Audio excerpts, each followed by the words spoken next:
안녕하세요. 주식하늘입니다. 이번 영상에서는 제가 SK케미칼에 대해서 한번 말씀드려볼까 하는데요.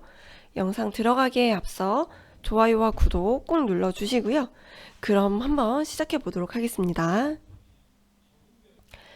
네, SK케미칼 차트인데요. 지금 보시면은 최근에 여기 8월 4일날 좀 올라와 줬어요.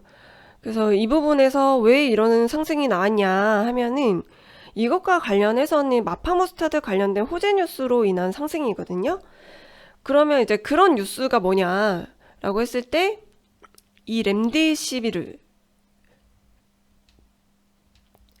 600배래요. 나파모스타트가 코로나 치료로 효과를 봤대요. 그래서 이런 내용으로 이제 기사가 떠서 주가 상승으로까지 연결이 되었는데, 이제 혈액 투석을 받는 환자의 혈액 응고를 막고 이제 급성 췌장염 치료에도 쓰이는 의약품 성분 나파모스타트가 국내 코로나19 임상 치료를 통해 효과가 있는 것으로 나타났다. 특히 나파모스타트는 코로나19 감염에 의한 급성 폐렴 증상을 개선하는데 탁월한 효과를 보였다라는 이제 내용이에요. 그리고 이제 파스테르 연구소에서 최근 코로나19 치료제로 특례 수입된 에볼라 치료제 렘데시비르보다 600배가량 우수한 항바이러스 효과를 확인을 했대요. 그래서 이제 그러한 내용의 기사인 건데 실제 효과가 있었다라고 이제 말을 하는 거고 3명의 환자한테 실험을 했었대요. 실제 65세 이상의 고위험군 3명의 임상 환자에게 나파모스타트 약물을 투여했을 때 이제 우선 이 환자들이 약을 받기 전의 상태는 발열 및 폐 다수 부에 염증이 발생했고요. 그리고 혈액 산소 포화도 하락으로 인공호흡기를 통해 이제 산소 공급을 받는 상태였는데 우선적으로는 이분들이 에이즈 치료제인 칼레트라와 말라리아 치료제 클로로킨을 처방받았으나 호전되지 않았고요. 그래서 이제 의료진들이 매일 나파모스타트를 처방을 했고 그 결과 2일에서 5일 만에 염증 수치가 낮아지고 자가호흡이 가능해졌다고 하는 거예요. 실제로 이제 일본에서도 같은 실험을 했을 때 일본 도쿄대학의 임상치료에도 같은 결과가 나왔다고 하거든요. 어쨌든 이제 폐렴의 주요 병리, 혈전 등의 증상 개선에도 효과가 있었다라는 내용이라서 그래서 이제 이런 부분에서 관련주들도 같이 올랐어요. 그래서 관련주가 뭐냐?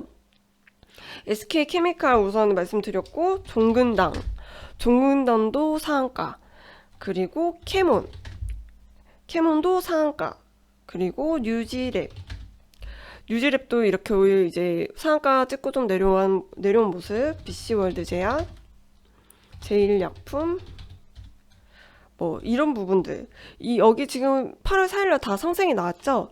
이렇게 이제 테마로 묶였을 때 이슈가 나오고 테마가 이제 형성이 됐잖아요. 어쨌든 관련주로 엮인 것들을 이제 직접 관심 종목에다가 분류를 해가지고 정리를 해두시는 게 좋아요. 이슈가 있었을 때 같이 뜨기 때문에 뭐 대장 못 잡았다 하면 후속주라도 빨리 보고 접근을 할 수가 있고 이런 것들을 이제 계속 공부를 하시는 게 좋아요. 그래서 이제 이거는 제가 말씀드린 종목도 한번 정리를 해주시는 게 좋으실 것 같고요.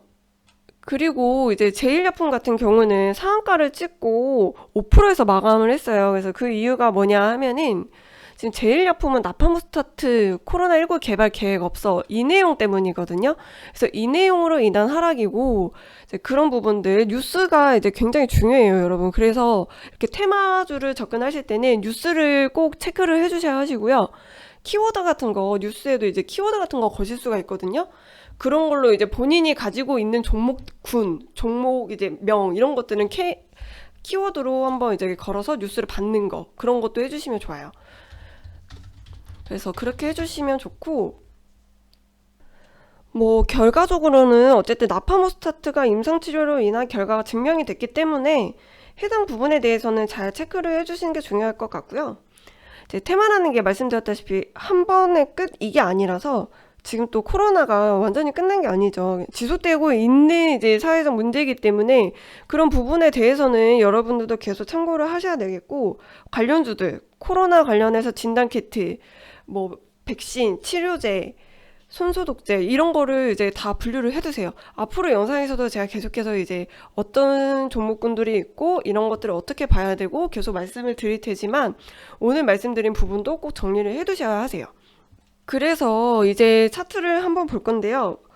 만약에 이제 SK케미칼을 매수를 진행하고 싶다고 하신다면은 우선은 30만 원 부근에서 이제 30만 원 부근 여기 28만 원에서 30만 원 부근 요 부분에서 이제 추천을 드리고요. 네, 28만 원에서 이제 이쪽 사이 정도에서 접근을 하시는 게 좋으실 것 같고, 잠시만요.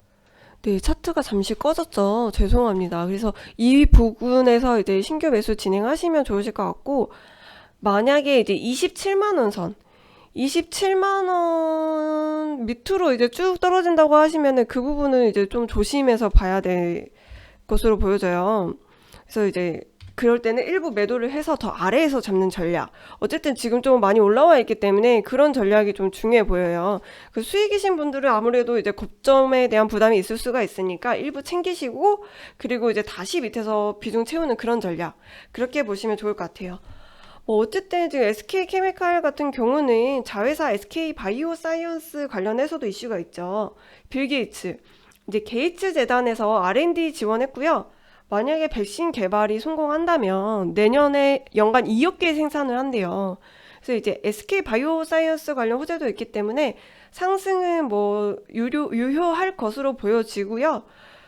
계속해서 제가 영상 분석해드리고 말씀드릴 테니까 그런 부분들 이제 계속해서 따라와 주시면은 여러분들 대응하시는데 도움 많이 받으실 수 있을 것 같아요. 네, 그리고 워낙에 지금 제약바이오 종목들이 최근 좋았다 보니까 아무래도 이제 그런 부분들이 좀 눈에 들어오는데요. 제가 이제 저희 다른 영상에서도 추천주를 계속 드리고 있으니까 그런 부분들도 다 참고를 하셔서 보시는 게 좋으실 것 같고 이번 영상에서는 제네신을 한번 이제 말씀드려 볼게요. 제네신 같은 경우도 바이오 관련해서는 우량주 그룹이거든요. 그래서 제네신 같은 경우도 접근을 하시면은 수익을 볼 수 있을 것 같아요.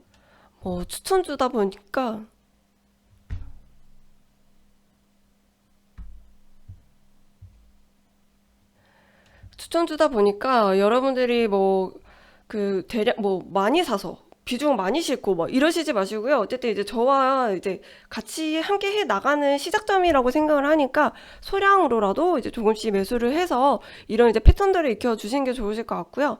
제네신 같은 경우는 제가 12만 원에서 이제 10만 원 정도 요 사이에서 평단 맞춰 주시면은 좋으실 것 같아요. 그렇게 해서 이제 좀 보시는 걸로 그렇게 하시면은 수익으로 나오실 수 있을 것 같고 어쨌든 이제 주식이라는 게 여러분 100%가 없잖아요.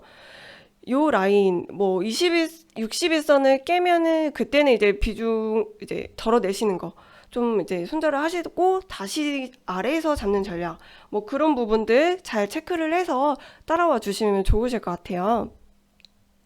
네, SK케미칼 가지고 계신 분들도 이제 제 영상 보시면서 아까 말씀드렸던 부분 잘 체크를 해주시고요.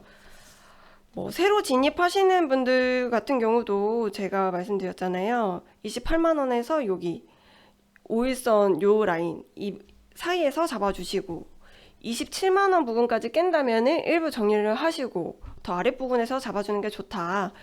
그리고 어쨌든 SK케미칼 같은 경우는 기업 자체는 좋기 때문에 그런 부분에 있어서도 조금 이제 기대를 해볼 수 있지 않나. 아직까지는 상승이 유효할 것으로 보여지고요.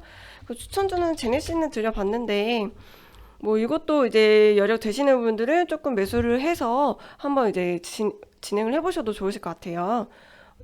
10만 원에서 12만 원 사이에서 이제 보시고 매수를 하시고 이제 평단을 이제 분할로 매수를 하셔서 평단 맞춰주시는 거. 이제 모든 종목들이 여러분들이 매수를 하실 때 분할로 매수를 하시는 게 좋아요. 한 번에 몰빵 이건 좀 위험합니다. 아무리 좋은 기업도 조정이 있을 수가 있고요. 바로 한 방에 뜨면 좋겠지만 어느 정도 리스크가 있기 때문에 리스크 관리를 하는 차원에서 분할 매수하는 습관 그리고 이제 본인의 원칙대로 마이너스 3%든 4%든 이렇게 정해두고 대응을 계속해서 해주시는 게 좋아요. 그런 습관을 애초에 이제 처음부터 들여주시면 좋고 그런 습관이 없다 하시는 분들도 지금부터라도 꼭 그런 습관 가지는 거 좀 중요해 보입니다. 네, 이렇게 해서 영상을 이제 마무리를 해보도록 하겠고요. 제 영상이 여러분들한테 좀 도움이 많이 됐으면 좋겠어요. 앞으로도 이제 여러분들한테 해드릴 말이 정말 많기 때문에 제 영상 보시는 분들은 뭐 좋아요와 구독 꼭 눌러주시고요. 그리고 알림 설정까지 하면 좀 빨리빨리 영상을 보고 대응에도 바로바로 이제 대입을 할 수가 있기 때문에 그런 부분들 참고해서 한번 이제 계속해서 저와 함께 해 나가시면 좋으실 것 같아요. 그러면 오늘은 이제 여기서 마치겠고요. 다음 영상에서 또 뵙도록 하겠습니다. 감사합니다.